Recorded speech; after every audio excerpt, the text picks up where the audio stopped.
Mungkin cerita dari asal-usulnya dulu nih ya, pemicunya konflik yang bulan Mei ini. Enggak, tanya dulu Pak, dia orang Arab atau orang Israel, Pak, orang Yahudi maksudnya. Tadi saya bilang dia adalah orang keturunan dari Jordan dan besar lahir di Israel. Dia orang Kristen. Kalau orang Yordan biasanya orang Palestina, benar nggak dia orang Palestina? Orang bukan, Palestina dia Kristen. dia orang nanti langsung Ya, mungkin kita langsung aja nanti biar orangnya aja lah yang langsung ngomong ya. Ya, silakan. Biar Pak Ramzi yang bercerita dulu, langsung memperkenalkan diri. Perkenalkan diri dulu. Oke, silakan Bro Ramzi. Shalom semua. Lebih baik dengar dari saya. Siapa aku, siapa orang Yerusalem. Tahu sejumlah besar orang Israel adalah orang asing yang baru datang dari luar negeri, mulai kembali setelah 2000 tahun. Kalau kami sendiri atau keluarga saya sendiri adalah keluarga asli, bukan Jordan, seperti Pak Kasdin katakan, tapi kami punya paspor Jordan. Bedanya apa? Bedanya ingat, negara Israel didirikan tahun 1948. Dan kami orang Yerusalem asli, keluarga Yerusalem asli. Jadi dari 48 sampai tahun 1967, Yerusalem dikuasai oleh Jordania. Jadi orang-orang Yerusalem punya paspor Jordania, walaupun mereka adalah orang Palestina. Saya sekarang berbicara tentang Palestina, kenapa? Karena masih Israel belum masuk.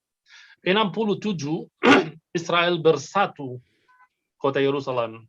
Bapak Ibu tahu ada perang besar namanya perang 6 hari. Israel menaklukkan 5 daerah besar, dataran tinggi Golan, Gaza, Jalur Barat, Yerusalem, dan Sinai. Jadi salah satunya adalah Yerusalem Timur. Sebelum 67 ada Yerusalem Timur, ada Yerusalem Barat. Tapi 67 tidak ada lagi. Seluruh Yerusalem namanya Yerusalem ibu kota Israel. Ini bedanya. Tapi orang-orang yang sudah tinggal di daerah Jordania, Yerusalem, yang maksudnya Yerusalem Timur, setelah Israel bersatu Yerusalem, jadi mereka sudah punya 2 paspor lagi. Paspor Israel, paspor Jordania. Kami bukan Jordania. Kami lahir di sini, di Yerusalem. Tapi punya paspor Jordania karena kami adalah orang Yerusalem Timur sebelum tahun 67. Yang tanya soal saya orang Yahudi, aku bukan Yahudi. Aku Kristen Arab. Arab itu bangsa, bukan agama. Di Israel ada Yahudi Arab juga. Kalau yang tanya atau papa yang tanya, bagaimana ada Arab Kristen? Ya, karena Arab, kami pakai bahasa Arab. Ada Yahudi yang pakai bahasa Arab. Karena Arab itu bangsa. So, jadi kalau jalan di Yerusalem, di Nazaret, di mana-mana, dengar bahasa Arab tidak artinya yang berbicara itu adalah Muslim. Karena di sini orang Arab Kristen, orang Arab Yahudi masih pakai Assalamualaikum. Assalamualaikum itu apa? Itu adalah Shalom Aleichem dari Ibrani. Dan dalam firman Tuhan, kalau baca firman Tuhan dalam bahasa Arab, di Lukas 1 ayat 26, Tuhan berkata kepada Bunda Maria di Nazaret, Assalamualaikum. So, jadi jangan kaget kalau ada Assalamualaikum antara orang-orang sini. Aku tahu ceritanya di Indonesia beda. Kalau dengar nama Arab artinya harus itu Muslim. Di sini beda. Ada Arab Kristen, ada Arab Yahudi, ada Arab Muslim. Keluarga saya aslinya dari Betani. Dan nama saya Ramzi, aslinya Ramzi Lazarus. Jadi kami dari Betani, kemungkinan besar juga kami adalah keturunan Lazarus. Aku tidak tahu sendiri, karena sudah jauh ini, tapi kemungkinan besar yang aku tahu, kami berasal dari suku Yahudi yang namanya Benyamin. So, jadi dari suku Benyamin, sekarang tidak susah untuk ngerti kamu dari suku apa. Ingat, Bapak Ibu, orang Yahudi sudah campur, darahnya sudah campur, sampai seluruh dunia mulai kembali lagi. Puji Tuhan, hari ini 12 suku Israel sudah kembali. So, jadi biasa kalau di Indonesia, ya Anda dari kota mana? Oh, aku orang Bandung, aku orang Jakarta, aku orang Surabaya. Di sini orang mulai, kamu suku apa? So, jadi kalau jalan bisa ditanya, kamu suku apa? Benyamin atau Yehuda atau Naftali atau Yusuf atau yang lain. So, jadi ini sudah biasa di Israel. Karena kami sudah tahu, mengerti rootnya dari mana, darahnya dari mana. So, salam kenal buat semua. Aku tour guide di Israel, tour guide Kristen. Aku juga evangelist di gereja yang namanya gereja Calvary. Kami punya 12 gereja di sini, sekitar 8 gereja underground. Karena kami ajarkan Yahudi dan Muslim tentang Kristus. Puji Tuhan, banyak juga hari ini Yahudi dan Muslim sudah percaya, khususnya Yahudi, yang namanya Mesianik, banyak orang Mesianik. Di Israel ada sekitar 200 gereja underground Mesianik di Israel. So jadi nubuatan firman Tuhan digenapi semua, Israel harus didirikan. Kenapa underground gereja Kristen di sana? Sebentar Pak Gajamada, biar tuntas dulu nanti Pak Gajamada. Satu-satu Pak, biarkan orang ngomong dulu Pak. So kalau ada pertanyaan tentang situasi sekarang di Israel, aku siap untuk jawab Bapak Ibu. Ya, sebentar satu-satu ya, supaya jangan selonang-selonong ya. Senang sekali Pak Ramzi bisa bergabung dengan channel Panas Nabi ke-26. Ya, senang sekali karena ini akan menjadi informasi yang bagus sekali dan cukup A1 karena Anda tinggal di sana. Tadi ada pertanyaan bagus dari Pak Gajamada. Mengapa harus underground gereja di Israel, sedangkan kita di sana kan kekristenan kan cukup bisa diterima, toh? Mengapa harus underground gerejanya? Itu sangat bahaya. Itu mudah untuk bicara kepada orang Indonesia kenapa harus ada gereja underground. Karena itu sangat bahaya untuk ajarkan Muslim dan Yahudi. Harus tahu bedanya antara Yahudi dan Kristen. Yahudi mereka masih menunggu Mesias. So jadi tidak mudah untuk bicara depan mereka tentang Kristus. Itu adalah Mesias perjanjian lama. Ada banyak yang menolak orang Kristen di sini. So jadi kalau itu untuk ganti agama juga, untuk ganti agama di Israel itu sangat masalah besar di sini. Kalau kamu ada banyak seperti gereja saya, banyak Muslim, aslinya Muslim maksud saya, sudah dalam gereja, tapi mereka masih ikut berpuasa Ramadan, mereka masih sholat, mereka masih ikut ke masjid, karena depan keluarga mereka itu susah sekali untuk katakan aku percaya sekarang. So jadi juga gereja, kalau saya berbicara satu gereja untuk kami ada di Gaza. Tahu di Gaza itu Hamas. Dan itu sangat susah untuk berdiri gereja umum, bangunan gereja di Gaza. So kalau saya katakan underground, artinya mereka kumpul dalam rumah, mereka berdoa dalam rumah, dan mereka harus hati-hati karena kalau ada yang dengar suara mereka atau tahu ini adalah gereja, itu sangat bahaya buat mereka. So itu seperti gereja di Pakistan, gereja di Afghanistan, Israel masih sama, ya. Mungkin kalau saya bicara tentang Israel itu sedikit lebih mudah kalau Mesianik, tapi di daerah Palestina itu susah sekali. Kami punya gereja di Nablus, kami punya gereja di Jenin, kami punya gereja di Gaza, di Ramallah.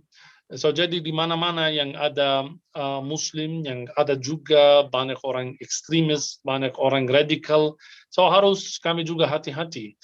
Gereja kami yang besar itu di Bethlehem. Bethlehem beda, Yerusalem beda. Tapi gereja juga saya yang di Yerusalem dibakar 4 kali.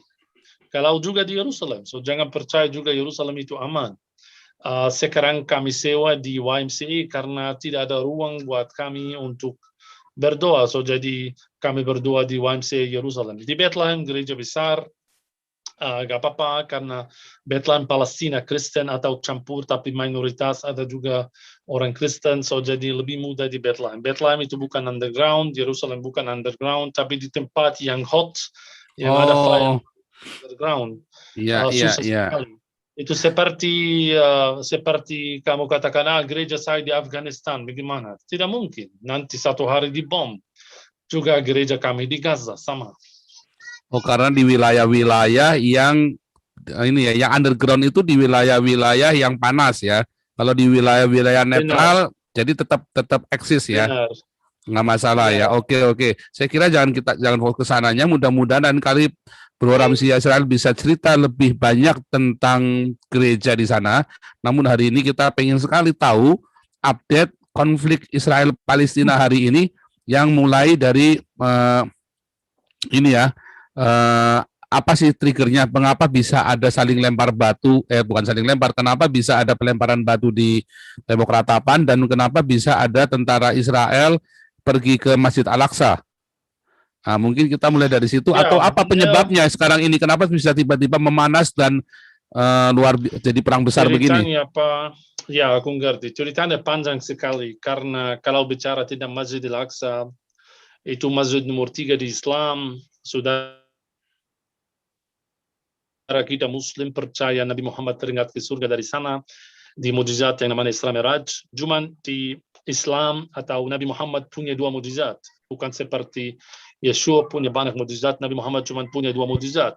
Dia membagi bulan menjadi 2 bulan. Ini yang pertama. Yang kedua Isra Miraj. Apa artinya?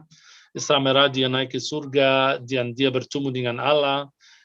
Kemudian dia terima 5 kali sholat. So, jadi kalau tanya kenapa saudara kita Muslim mereka berdoa 5 kali sehari, karena mukjizat Isra Miraj yang terjadi menurut mereka di Yerusalem.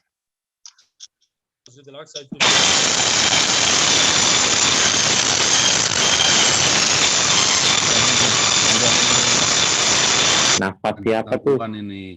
Tolong yang lain dimatikan dulu mikrofonnya. Ya, silakan Pak Ramzi. Tunggu Pak. Apa itu?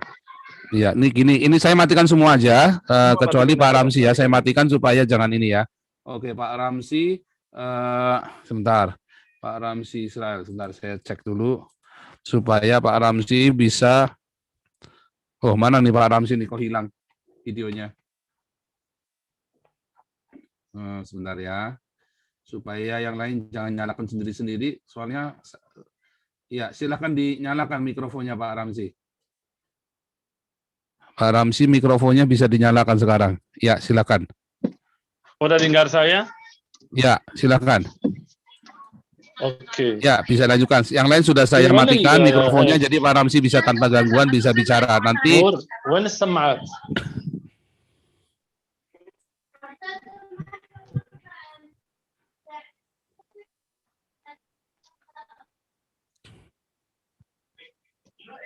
Ya, sudah bisa dilanjutkan, Pak Ramzi. Oh ya. Ya Pak, maaf. Aku cari earphone biar aku dengar kamu. Ya. Oke, nggak apa-apa. So, dengar saya sekarang?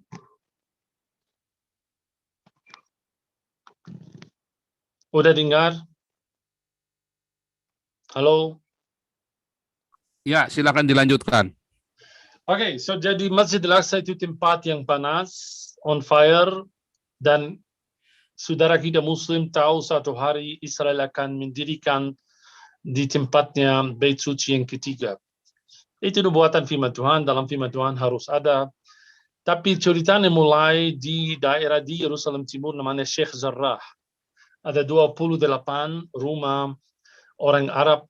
Saya tidak mau katakan Palestina karena sekarang Yerusalem adalah, saya sudah katakan, jadi semua di Yerusalem, kalau juga Islam termasuk wilayah Israel. Ada orang Arab Muslim tinggal dalam 28 rumah di Israel Court. Mereka katakan ini orang yang sudah sewa dari zaman Jordania, dan Jordania sudah sewa dari orang Yahudi yang di Yerusalem sebelum tahun 1948, dari 100 tahun yang lalu. Jadi mulanya mereka mau ambil 6 rumah dari Arab. Mulanya ribut di sana, ada demo kecil, so jadi di daerah Sheikh Jarrah.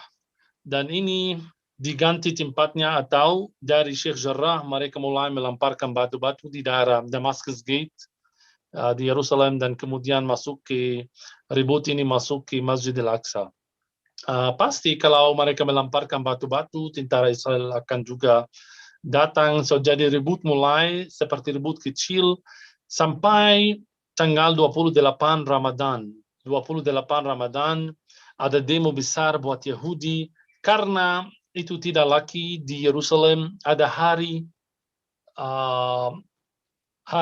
namanya Hari Yerusalem. Itu apa? Waktu negara Israel menaklukkan Yerusalem dari Jordania, ya itu adalah dalam kalender Yahudi maksud saya. So jadi itu adalah hari yang suci buat Israel waktu mereka bersatu Yerusalem. Jadi 30.000 mau masuk Yerusalem berdoa di tembok ratapan.